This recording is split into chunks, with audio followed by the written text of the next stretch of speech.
2JZ GE 5-speed manual, limited slip diff in the rear. So today we're going to be taking a look at the overall condition of the car, inside and out. From first appearances, you can probably see the zip ties right here holding the lip. Nice little bumper strap here. Headlights are all foggy. The way the vehicle sits right now, I have not done anything to it other than to reduce the risk of electrical fire on this car and replace the alternator and the belt because it was a necessity. The car wouldn't run with no alternator. So let's start with this first, the bumper strap. The reason it's here, it's because this bumper has been on and off so much by the previous owner that honestly, I don't know. I don't want to blame the guy, but these break, very common. So that's all that pretty much holds my bumper is these straps. So you put them back in, pop it on. Yes, I know the rubber's very old. Coming along the car, you can see that the overall car color is the exact wrap code of the wrap is an Avery satin blaze orange, I believe. I may be wrong, but I'll put it in the comment section if I'm wrong. So the original color of the car used to be what you can see on the top of the car right here. It was like a metallic silver. If you look inside, still the door jambs, everything here is still original color of the car, but here you can see that this is primer. It was all masked off and the wrap is on top of a primer, so the whole outside of the car is all primed, ready for paint.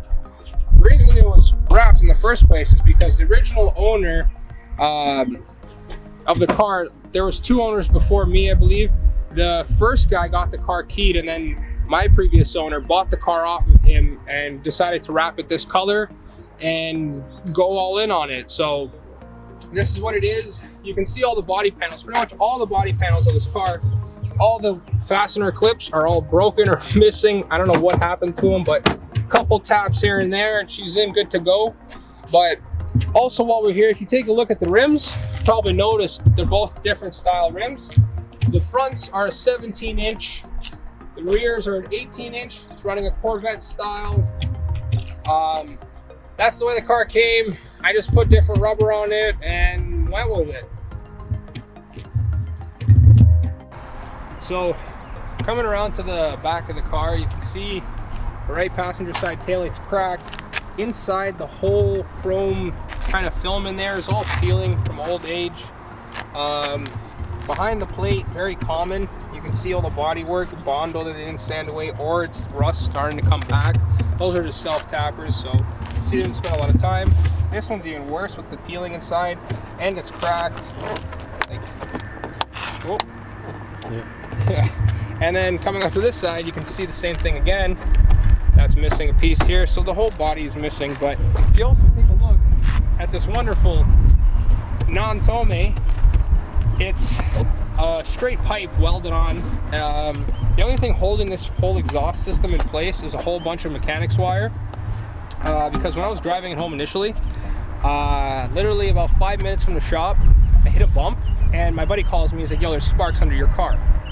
Nah, I stopped, look underneath the car, my muffler's just hanging on the floor. So that's the muffler story. So we saw the back end, taillights, everything needs generally work, love. The brake setup is all stock caliper, stock brakes. Looking at the rest of the body here on the driver's side is all pretty good, pretty mint.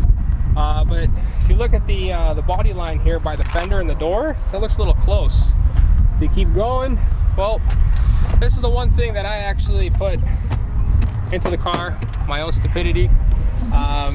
It was like -2 degrees. My tires had strands sticking out of them and they were summer tires on top of it. And I was like, why not? These cars slide, so let's go slide. And it was all good until I oversteered and put it into a pole. Luckily, I didn't crash the headlight, I didn't crack it, but either way I need to replace it, so I need to replace it. But also another thing about this car is if you look underneath the wrap, it's prime. It's really hard to get wrap to stick to primer, so good on these guys. It actually came out very well. Previous owner said the price tag of this wrap was $4 grand. So we've covered my my beautiful mistake here. Don't worry, I have another fender in the body shop right now with the wrap already prepaid, ready to go. Before we hop under the hood and talk about all the things that went into this beauty, let's take a look at the interior. First thing you can see about this car, if you look at the door card, some of the fabric is just slick oil from clearly it's been through quite some work. If you look at the hood release there, that's a whole fun little story in itself. The hood prop is right here between my seat. Interior is actually fairly decent looking, other than the seam splitting on the seats, which is pretty common for these years. Dash is not sticky to all you other sticky O2s, guys. It's got the drift button in it. Let's see. If you look at the back here, none of the seat belts are fastened here. Rear seats all just come out. There's really nothing holding them. Pretty much, I think this kid had an idea to make this a race drift spec car, and I'll show you why. So, as you saw, the seat belts in the rear seat are very easy to pop out. This is why I think the car was tracked or getting prepped for track, but never quite made it there. Take a look at the trunk. It's completely gutted down to like the bare bones of the car. The previous owner relocated the battery to the trunk.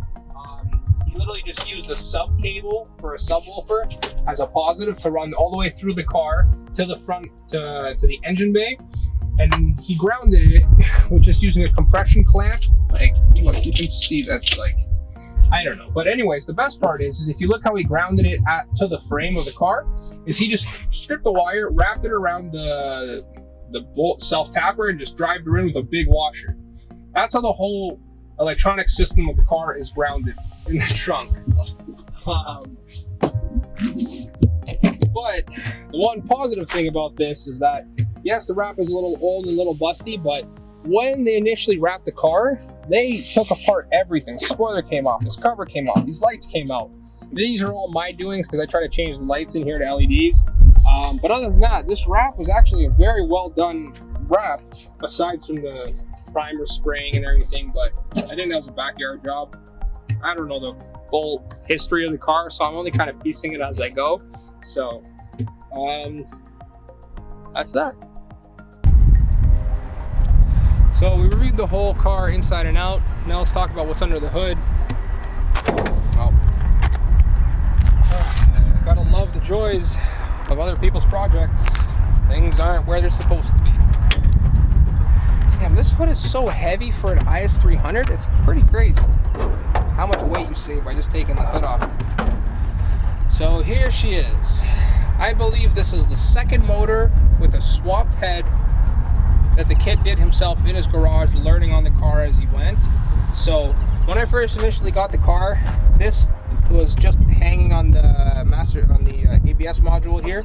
This is, luckily I somewhat fastened it. So if we looked at the trunk, the battery location, here's the positive that's coming from the trunk to the main ECU harness. This is my own fuse that I put because the way he had the fans here, I'll show you the fans work. Yeah, so the way the guy had the fans wired previously was direct 12 volt power to the fan on a switch. The switch was a 10 amp switch, so when I was driving this car initially for the first few days, I couldn't understand what that electrical fire smell was until I started playing with the switch. I clicked, click, click, and the switch just fell out of the hole because it was melted at the base of how much heat the switch had. So I had to put a fuse in it, fuse on the line, put a nice 40 amp switch on there, and this is how the fan works on this car. I didn't do anything to it, this is how I bought it. Give it. That's the cooling fans of the car. The fan doesn't work anymore, as you can clearly see, but she's been going this far. You know what I mean? That's how I've just been treating it. So the engine here is a 2JZ GE naturally aspirated VVTi. Let me just turn off that fan. Somewhat of a fan, just a noise maker. She burns oil, crazy, has just about a hole in every piece of the exhaust. there's literally oil just chilling right here. So you can see he took this little flange off and then used silicone and just popped it back on, but clearly didn't work. Honestly, to sum it up, this whole vehicle here was a kid bought a car because all of his friends had cool cars and he just wanted to hop into the circle of cool cars and bought a car, dived head first, spent $4 grand on a wrap, didn't do the internals of the car, didn't check the engine out, didn't do anything, and well, he ended up swapping the motor, couldn't get it running, a bunch of problems, and just put it up for sale. Here she is now. This is how she sits, aside from the few little things I had to do. New tires on it, the electrical work, alternator belt, and just doing little touch-ups and cleaning up wiring inside. All these wires were literally stripped, wrapped around the prong, and electrical tape. And that was the connections that everything was wired in the car with. There was looms, like snake pits of just wires underneath the shifter for LED lights, underglows, whole bunch of stuff. Nothing was connected.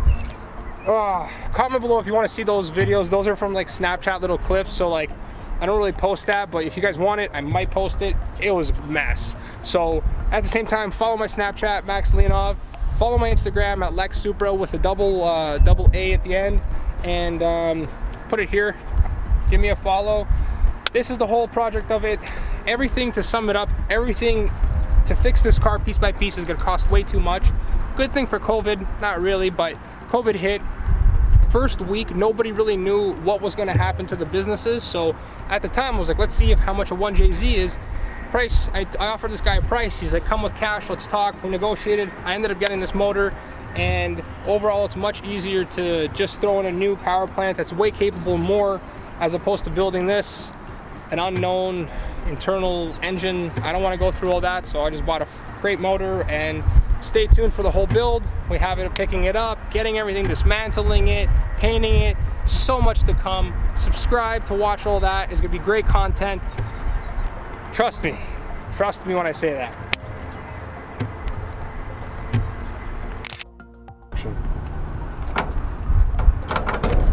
So, talking about this wonderful car that I got.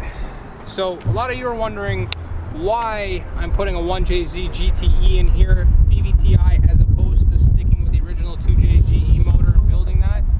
Well, it's because before I do anything, crossover has a lot of heat soak, which affects a lot of power. Also, to run this car with a turbo, you need a standalone, and if you do a stock computer, you're limited to like 10 PSI, so it's not even worth it. A standalone in Canada, the prices are just ridiculous right now. So the reason why I'm getting a 1J is because first week that COVID ever happened, this is like the third day COVID was announced that quarantine's going on, I decided to hop onto the interwebs and see how much prices are right now of full crate engines. I went on, I found a few in my area, Brampton, Ontario, Global JDM, shout out to you guys. Gave them a ring, drove over, checked out the car, checked out the whole engine, everything checked out, went home, did even more homework, did everything to ensure I was getting the right thing, bought it, brought it over, and pretty much when I started breaking down into this engine, I noticed that like some seals were up to 20 years old, so things don't last that long. So I started going down deeper and deeper, and I ended up getting a full engine overhaul kit. Ended up taking it to a whole machine shop, so there's a whole lot of great stuff. A full engine refresh has been done to this engine, so it's a 0-kilometer engine being thrown in. There's gonna be a lot of good things, but primarily the main reason why I got the 1J was price of it. It was pretty much, it was a very good price. I couldn't argue it for a full engine and tranny.